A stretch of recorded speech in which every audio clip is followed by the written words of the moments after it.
想揾師傅做家居裝修又唔識人，咁到底揾邊個好呢？通常呢都係問人嘅。如果要問我同飯團啊，我哋就有一位三交師傅介紹俾你，有交代，有交流，最緊要係交到貨啊嘛！我同飯團新屋入伙嘅時候，都係由呢一位張師傅親手同我哋做裝修㗎。如有需要，請即揾張師傅，電話係647-975-8530。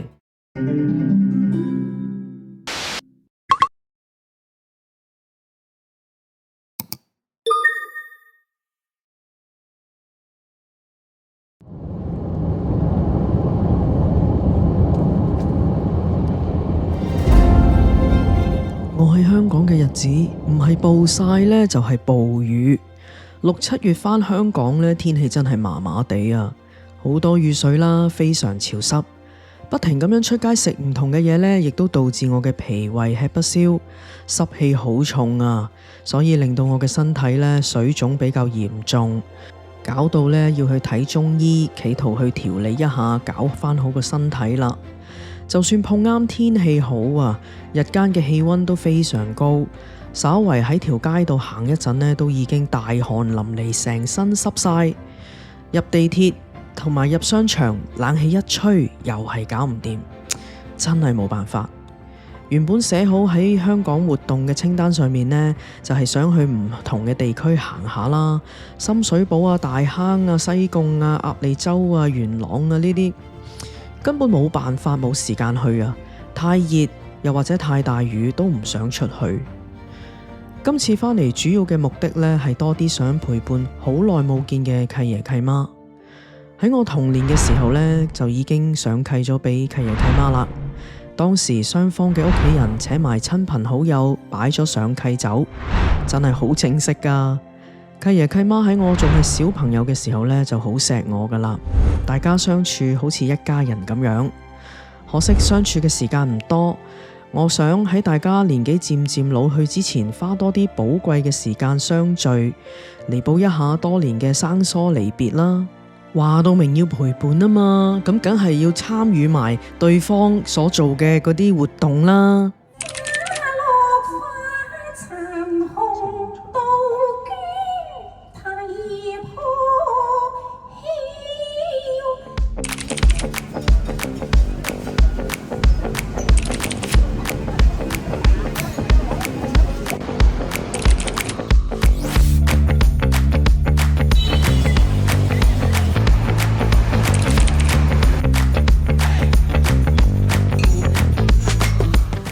好幸運嘅係，今次返香港，我亦都可以留宿喺契爺契媽屋企。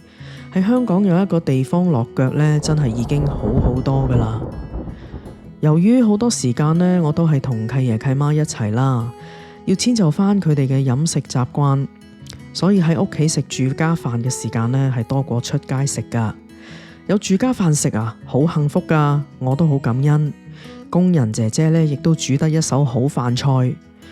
對好多有工人嘅香港人家庭嚟講呢，呢啲生活可能係好正常。但係對於平時要自己打理自己膳食嘅人呢，有人煮埋俾我食，我就梗係開心死啦。食物種類方面，營養均衡，種類又多，而且我竟然喺呢一位工人姐姐手上試咗我嘅第一次。哇！竟然喺屋企食到呢啲雞仔蛋，我真係過唔到心理嗰關呢。我之前喺加拿大見過呢，我冇買過嚟食，但係竟然喺屋企可以食到。好啦，一個五香味，一個係 spice 味啊。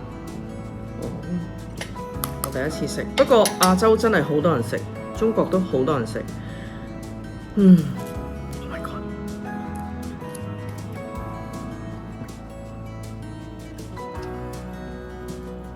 好得意㗎，好似食雞蛋咁樣，其實好似食一個有味嘅雞蛋，中間有一 part 咧好 chewy 嘅，我諗係個蛋成型嘅時候嗰個口感咯。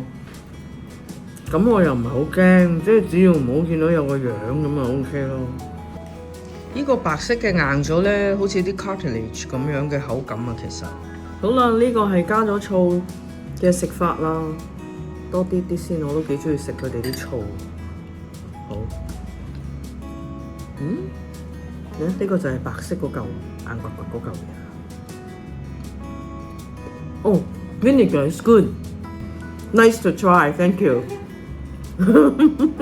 返到香港呢，由於有契爺契媽嘅關照啦，好多時外出呢都係有人車出車入，我就每一次呢都坐喺後面乘客座位嗰度，向車外嘅街道呢望一望嗰啲景色，希望留住我所見到嘅光景。有一次外出，我哋遇着傾盆大雨，但係經過一間港式麵包鋪，契爺就話：你想唔想試下全港最好食嘅椰撻啊？天樂烘焙買椰撻，哇！大雨到我都影唔到出邊啦。呢個得來不易嘅椰撻啊，冒住唔係冒住啊，係已經淋到濕晒都要去買嘅椰撻，全港第一啦吓！感動死啊！要記住。你影咗未啊？個嘴應該要咁，唔係笑係，而家影。我呢就冇喺車上面食呢個蛋撻同椰撻俾大家睇啦，返到屋企焗熱啲再慢慢品嚐啊嘛。咁呢，我真係可以話俾大家聽，好好食啊！呢一間嘢嘅椰撻。喂嗱，人哋又俾椰撻你食喎，又俾地方你住喎，你點都要contribute 一下啦。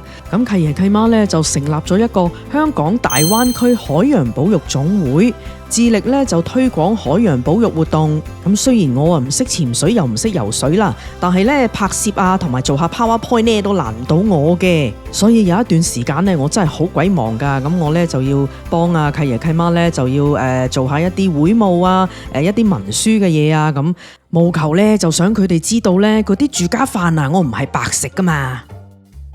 之前呢，我喺香港做過一次直播嘅，咁個背景呢就係照住呢一個我契爺屋企嘅窗外嘅景色。點知我俾人知道我住邊喎？後來呢一位觀眾呢仲 send 咗 email 俾我，佢話：喂，不如我哋既然住喺同一個地方啦，不如我哋約見啦。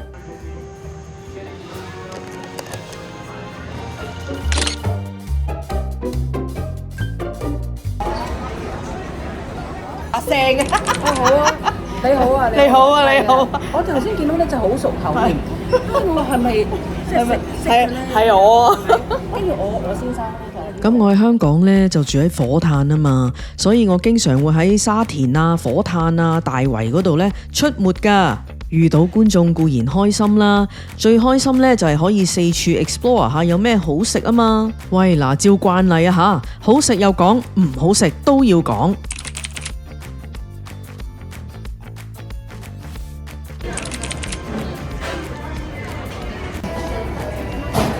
當日呢，我就嗌咗一碗日本十勝大廣名物豬肉飯，一碗成80蚊港紙㗎吓。哇！真係佢上嚟嗰陣時，我真係覺得嗰塊咁嘅五花腩呢，又乾又柴啦，同一般五花腩肉呢無異嘅，好薄，冇乜味，非常普通，但係呢，真係好難食啊！其實唔值得我哋俾呢個價錢同埋排咗咁耐隊入嚟食飯咯。我絕對唔知點解佢咁受歡迎，可以排咁長龍。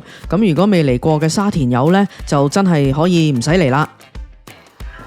咁今日呢，就同屋企人嚟到大圍呢一度嘅維坊裏面呢一間綠茶呢，就食杭州菜嘅。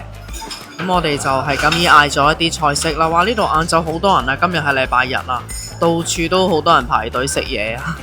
香港就係咁啦，落住大雨都好多人啊呢度。呢個場 OK 方便嘅，地鐵可以直達啦，同埋揸車呢係可以有停車場泊位嘅。其實我啱啱喺上海蘇杭嗰度返嚟，你問我如果呢間嘢好唔好食，咁我梗係會擘大隻眼，然後擰頭咁樣啦。咁但係呢，住喺香港，咁平時食下啲唔同嘅嘢，呢一度都不失為一個好嘅選擇嚟嘅，因為交通方便啊嘛。食物呢就不過不失啦，但係佢最好食嘅嘢呢，我竟然忘記咗去影啊！就係佢嘅龍井烤雞啦。我覺得而家香港人嘅飲食習慣呢就改變咗好多啊！首先呢，夜市就完全已經沒有了啦，真係冇乜地方係開到超過10點嘅。咁跟住呢，平時啲人去食飯呢，都可能係只係就腳啊，屋企附近啊，或者真係放工附近啊咁樣，匆匆咁食咗一餐飯呢就算噶啦。可以afford到喺屋企煮飯嘅呢，即係譬如有時間啦，你又買到餸啦，又自己識煮呢。咁呢啲人都 prefer 喺屋企煮飯食噶啦，好少話真係出街食咯。咁所以係咪出街食飯嘅要求變相就低咗啲呢？咁我真係話唔買啦，因為出親去都唔係話覺得揾到啲咩十分好食嘅嘢咯。咁好啦，接落嚟呢，我就其實都好彩揾到啲好食嘅。咁大圍小吃呢一度呢，我就聽一啲網台講話佢嘅臭豆腐呢係全港唯一一位所剩無幾啊，真係獨一無二嘅女臭豆腐師傅呢，就去整臭佢咁嚟賣嘅。好似即係佢退休呢，就唔會再有噶啦。咁所以我就特別嚟試下咯。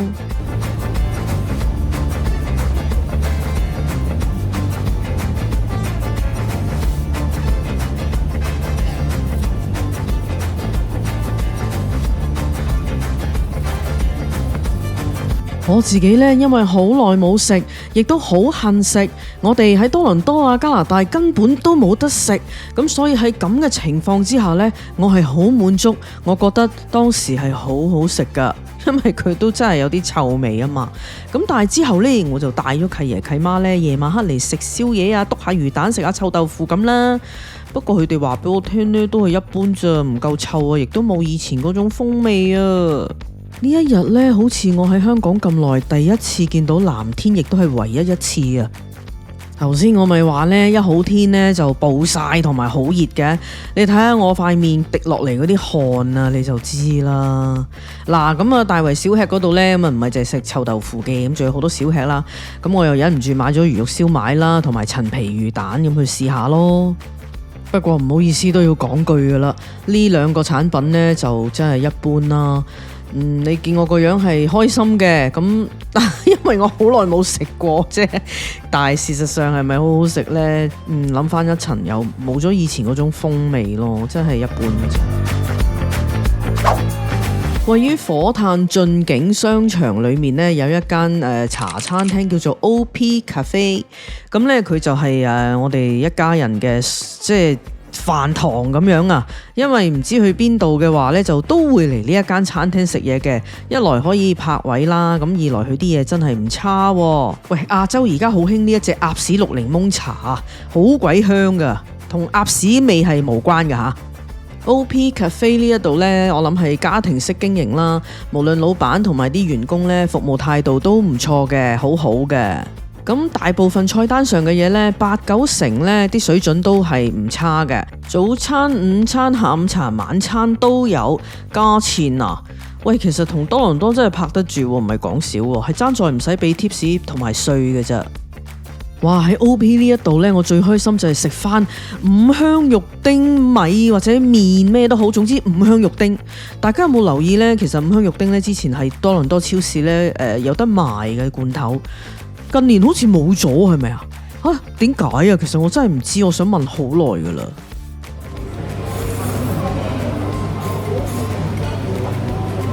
OK 啊，久違嘅味道。今日係7月1號，公眾假期，而家喺沙田嗰度兜嚟兜去咧揾嘢食啊，因為好多地方都其實係閂咗門。咁我喺地圖嗰度亂咁篤一啲比較 interesting 嘅地方，而家周圍睇下啦。呢度係排頭村啊，沙田排頭村啊。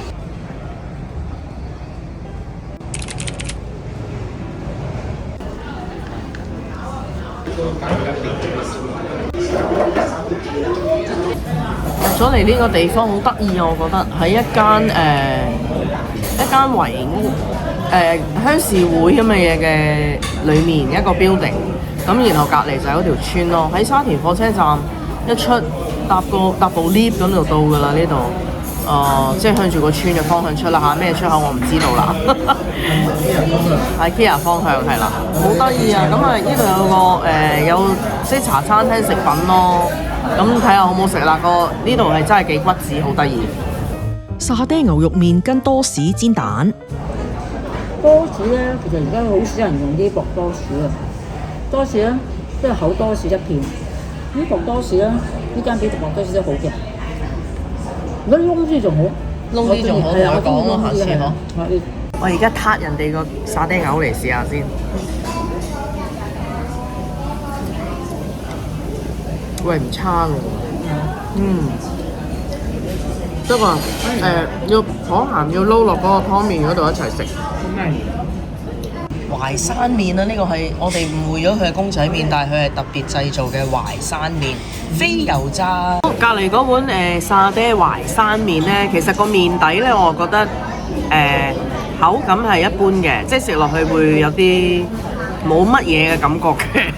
不過清爽咯，我自己覺得比較唔 heavy 嘅一個 choice。咁你聽落淮山咁，可能你自己感覺良好咯嚇，即係咁嘅啫。跟住呢份呢，就係番茄豬扒米同埋鹹蛋皮蛋芫茜豬扒包。咦？唔係佢話有鹹蛋喎。鹹蛋炒咗俾落咗去啦。係咩？唔覺得有鹹蛋？有㗎啦，你食咗有啊有啦。咁啊試下先。係嗱，因為我好中意食芫茜嘅人啦，係就覺得好好啦。我覺得嗰陣食一啲芫茜麵啦，就已經好開心。咁皮蛋我又中意食㗎，嗰個脆豬咧都脆脆卜卜嘅。我又試呢個，我要呢個。係一人一種。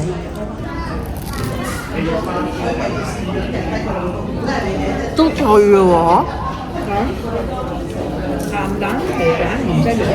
個包做得好，個料好親民，好開心。有啲製作嘅好過排頭，哦，呢個企理嘅。做作認真，即係佢同你做得 OK 好食㗎啲嘢。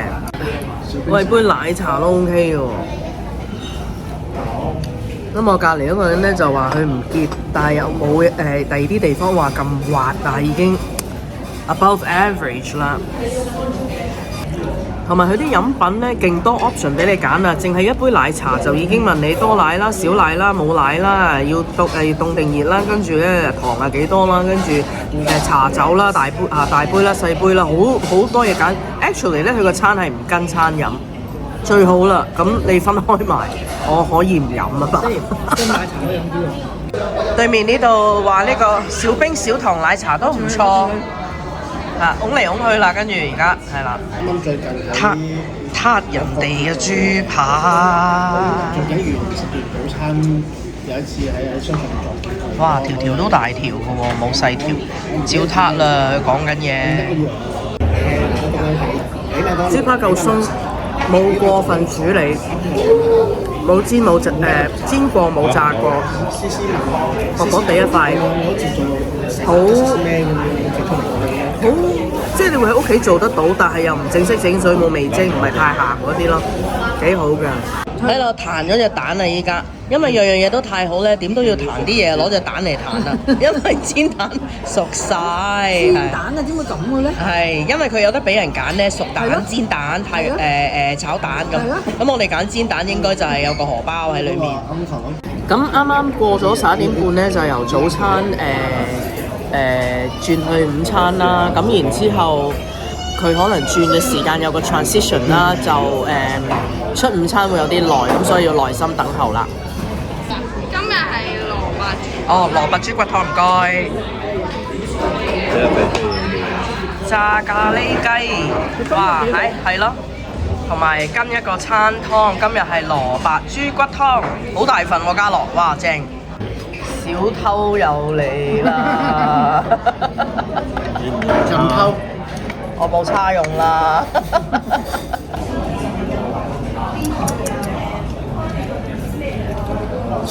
香料好充足嘅咖喱，但係可能又稀有啲好薄嘅感覺啊！食咖喱好個人嘅，有啲人中意稀，有啲人中意結，有啲人中意辣，有啲人中意咩？我就中意厚身，好 spicy 嘅。呢一個唔係咁 spicy。對面呢位先生有見地啊！佢話 body 唔夠啊！呢個咖喱，佢帶佢未食嘅喎。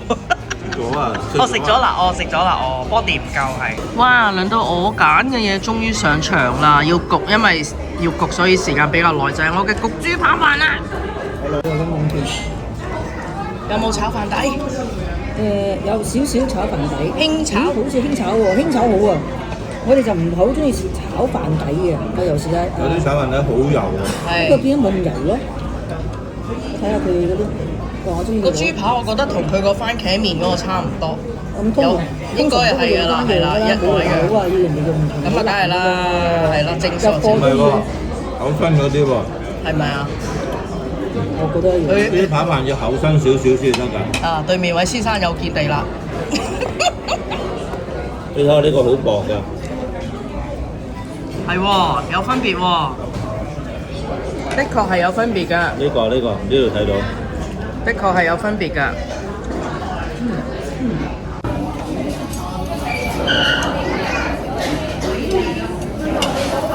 個汁都幾好食啊！我就係話咧，係咯，個汁好食喎。嗱，呢個價錢咧係份量細嗰啲嘅啫，但係我真係好收貨 ，OK 啊！未食扒就話收貨啦，食埋先嚇。哦，收啊！因為個豬肉咧唔係好實嘅咋，輕輕煎過咯，係咯，唔係炸嘅。一圍茶呢度俾到我哋大家嘅感覺呢，就係坐得舒服，食物唔錯，喺一個鄉公所咁樣嘅建築物裏面食茶餐廳嘅嘢呢，真係都幾特別啊！同埋有一班年輕人服務態度好好啊，咁佢哋呢，真係為呢一間餐廳增添唔少活力啊！咁咧，亦都如果住喺沙田大圍啊、火炭呢啲咧，真係啱晒啦，因為都幾就腳，交通亦都方便，就喺沙田站隔離嘅啫。咁如果係一個咁嘅地方，我真係好想會推介俾大家啦。咁就算好遠，入到嚟食呢，應該都唔會失望嘅，因為佢附近有個排頭村，咁可以行下啦。咁啊，沙田又可以去下新城市市中心嗰度行下啦，咁樣誠意推介啊嚇！